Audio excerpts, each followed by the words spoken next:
자, 일단 윤석열 대통령이 검찰총장 재직 시절에 자신을 변호했던 이완규 변호사를 법제처장으로 임명한 것을 놓고 또 이런저런 얘기들이 나오고 있는데 어떻게 좀 볼 수 있을까요?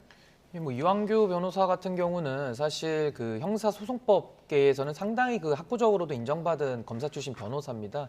그리고 이분에 대해서는 사실 이제 많이 알려져 있지 않지만 이분이 윤석열 대통령 그 중앙지검장 인사 발령이 날 때 상당히 비판을 가했던 분이거든요. 그러니까 이분이 원칙론자입니다. 그래서 저는 사실 지금 검수완박이라는 걸 통해서 민주당이 지금 대한민국의 사법 시스템을 무너뜨리려고 지금 하고 있기 때문에 이분에 대해서는 행정부 내부적으로 법제처를 통해서 유권 해석이라든지 여러 가지 법률 정비원분을 통해서 대응을 해야 될 필요가 상당히 큽니다. 그래서 이런 이론과 실무에 정통한 이완규 변호사를 법제처장으로 임명한 것은 저는 상당히 유의미하다고 보고요. 아마 민주당에서 뭐 측근을 임명했다라고 또 비판을 하실까 봐 제가 미리 말씀을 드리는데 문재인 대통령 자신이 부산이라는 법무법인에 데리고 있었던 김회숙 법제처장을 임명을 했거든요. 그러니까 이 부분에 대해서는 아마 민주당이 비판을 못할 겁니다.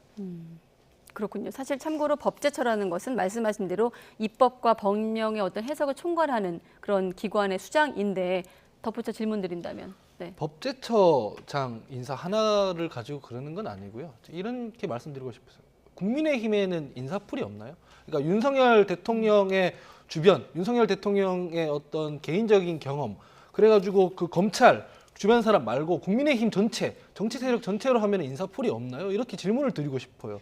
대통령이 후보 시절에 30대 장관이 넘쳐날 것이다. 탕평 인사 펼칠 것이다. 이렇게 얘기를 했는데 지금 차관까지 포함했을 때 약속이 지켜진 게 하나도 없거든요. 그래서 당연히 의문을 표할 수밖에 없는 것이고 왜 다 지금 새 정부의 인사들은 검찰 위주로 다 깔려 있는 것이냐. 그래서 검찰공화국 아닌 것이냐라는 의문을 표할 수밖에 없고 비판을 할 수밖에 없는 것이다라는 말씀을 드립니다. 저도 이 질문을 좀 드리고 싶네요. 국민의힘엔 풀이 없는 겁니까? 라는 질문이 사실 나오긴 하니까요. 예. 저는 지금 말씀하신 대로 인사의 대원칙 차원에서 지금 말씀하시는 거라 그러면 저는 동의합니다. 좀 더 인사풀을 넓게 쓰면서 조금 이런 비판, 그러니까 야당의 이런 비판을 오히려 사전에 막기 위해서는 조금 더 넓은 풀에서 인재들을 구하면 저는 더 좋겠습니다. 그러나 여기서 네. 제가 강조하고 싶은 것은 대통령의 인사권이 일단 존중받아야 된다는 원칙을 저는 또 강조할 수밖에 없습니다. 그러기 위해서 사실 정권을 잡는 것이지 인사권도 자기 뜻대로 하지 못하면서 어떻게 국정 운영을 할 수 있겠느냐, 일단 이 부분을 말씀드리고요.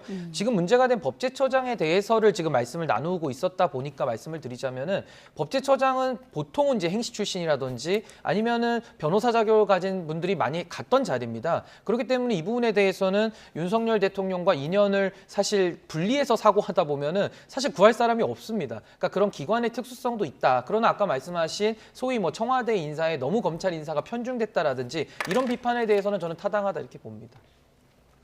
그러니까 제 말씀은 이런 거죠. 네. 시스템을 좀 만들자는 거죠. 정호영 후보자 같은 경우에도 그러지 않습니까? 지명 이틀 전에 전화를 받았고 지명 하루 전에 인사검증 동의서를 제출했다라는 건데 실무자들이 하루 만에 검증 못 하거든요. 물리적으로. 근데 그게 정호영 후보자한테만 예외였냐? 예외였으면 그건 그것대로 문제일 텐데 그게 아니라 시스템이 그렇게 돼 있다는 얘기 아닙니까? 다른 장관 후보자들도 시스템이 그렇게 돼 있었을 것이고 지금 참모진 인사들도 저렇게 나온다는 건 저런 식이었을 거란 말이죠. 제가 말씀드리는 건 그런 겁니다. 시스템을 만들자는 거예요. 윤석열 대통령 당선인 주변에서 벗어나면 인사를 찾을 수 없을 것이다 그러지 말고 지금 네. 정치 조직이지 않습니까? 정당은. 거기서 시스템을 만들어서 추천 시스템을 받아서 올려서 하자. 이게 대통령의 인사권을 무시하자는 게 아니고요. 시스템 검증을 통해서 하면은 국민들이 좋지 않습니까? 그렇게 말씀을 드립니다. 네.